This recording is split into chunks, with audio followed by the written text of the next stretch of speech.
Assalamualaikum warahmatullahi wabarakatuh. Halo teman-teman, perkenalkan kami dari kelompok 6, praktikan pengkajian sumber daya ikan yang beranggotakan saya Febriani dan rekan saya Ahmad Faiz, Fajri Rahma, Intan Fajriani, Mahendra Wijaya, M. Nasihul, dan Ikan Astuti. Di sini kami akan memaparkan hasil diskusi kami terkait manajemen plan untuk pengelolaan Danau Rawapening, Semarang, Jawa Tengah. Selamat menyaksikan. Karakteristik rawapening. Rawapening merupakan salah satu ekosistem yang penting bagi wilayah Jawa Tengah. Danau Rawapening mempunyai nilai ekologis, historis, dan ekonomis tinggi. Secara ekologis, Rawapening merupakan danau semi alami yang terletak 45 km sebelah selatan Semarang dan kurang lebih 9 km timur Laut Salatiga. Danau Rawapening terletak di daerah yang rendah dan merupakan lembah yang dikelilingi oleh daerah yang tinggi seperti pegunungan dan perbukitan serta terbendung di Kali Tuntang.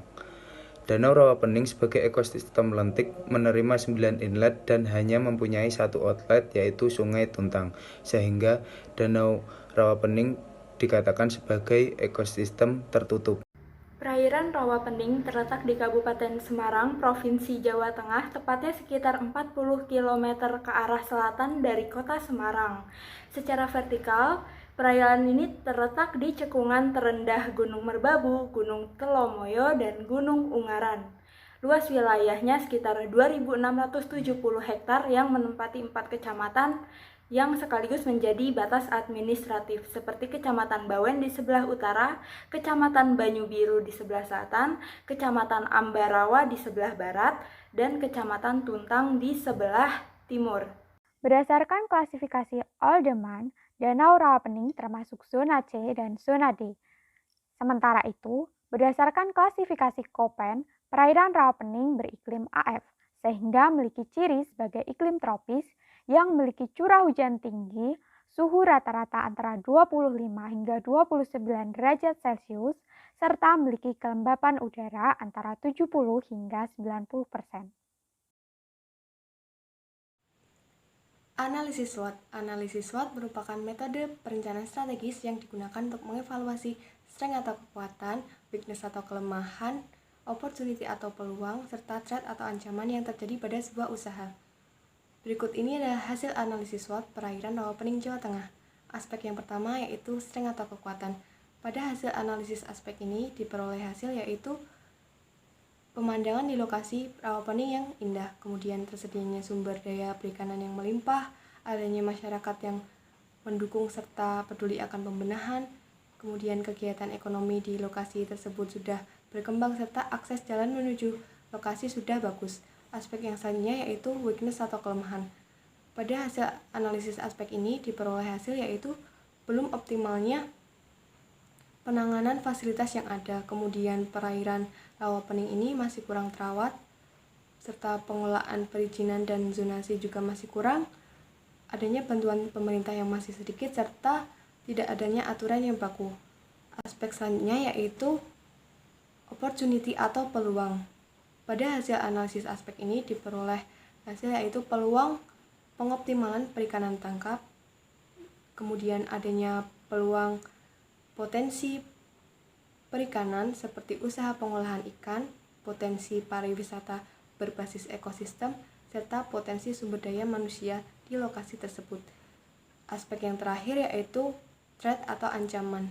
Pada hasil analisis aspek ini diperoleh hasil yaitu ancaman mengenai pertumbuhan eceng gondok yang semakin pesat, kemudian penurunan kualitas danau akibat adanya eceng gondok, penurunan hasil tangkapan akibat adanya pencemaran, penurunan kualitas air akibat dari limbah pengolahan, serta ancaman terhadap konflik sosial masyarakat di lokasi tersebut. Setelah mengetahui analisis SWOT, kemudian kita perlu membuat strategi untuk menghadapi unsur-unsur yang telah disebutkan dalam analisis tersebut. Nah, di antara dari strength, weakness, opportunity, dan threat, dapat dibagi menjadi dua strategi, yaitu strategi internal dan strategi eksternal. Strategi internal terdiri atas strength dan weakness, sedangkan strategi eksternal terdiri atas opportunity dan threat. Kemudian berdasarkan analisis SWOT yang telah disebutkan tadi, kita dapat membuat strategi internal. Untuk menghadapi strength dan threat dapat dilakukan dengan melakukan koordinasi dengan pelaku yang berkepentingan di rawa pening, kemudian menciptakan SDM yang peduli lingkungan dan memberikan fasilitas pendukung untuk kegiatan wisata.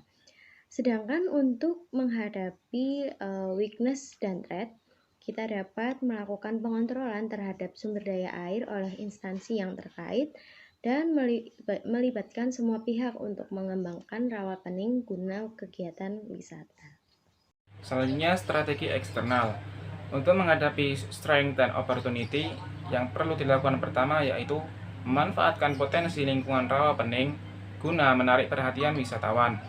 Yang kedua, menjalin kerjasama dengan pihak yang terkait dengan pengembangan rawa pening. Selanjutnya, untuk menghadapi weakness dan opportunity, yang pertama dilakukan yaitu adanya pembinaan dalam memanfaatkan olahan ikan. Yang kedua, pemetaan wilayah perairan untuk wisatawan, perikanan, irigasi, dan PDAM. Yang ketiga, mengoptimalkan fasilitas yang tersedia di rawa pening tersebut. Manajemen pengelolaan rawa pening, yaitu langkah pertama, penanganan enceng gondok dapat dilakukan dengan kegiatan gotong royong.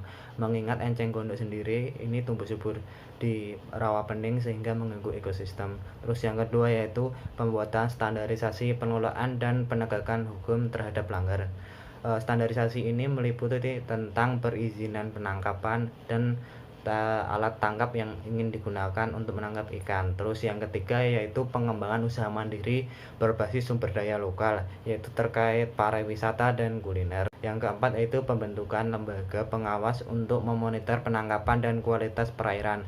Lembaga ini nantinya juga akan melaporkan secara periodik bagaimana kondisi perairan di rawa pening. Terus yang kelima yaitu peningkatan dan optimalisasi fasilitas yang ada di sekitar danau, yaitu meliputi tentang peningkatan akses jalan, penerangan, dan mungkin penambahan tentang akses swafoto. Demikian yang dapat kami sampaikan. Apabila ada kesalahan mohon dimaafkan dan dikoreksi. Semoga bermanfaat. Terima kasih. Wassalamualaikum warahmatullahi wabarakatuh.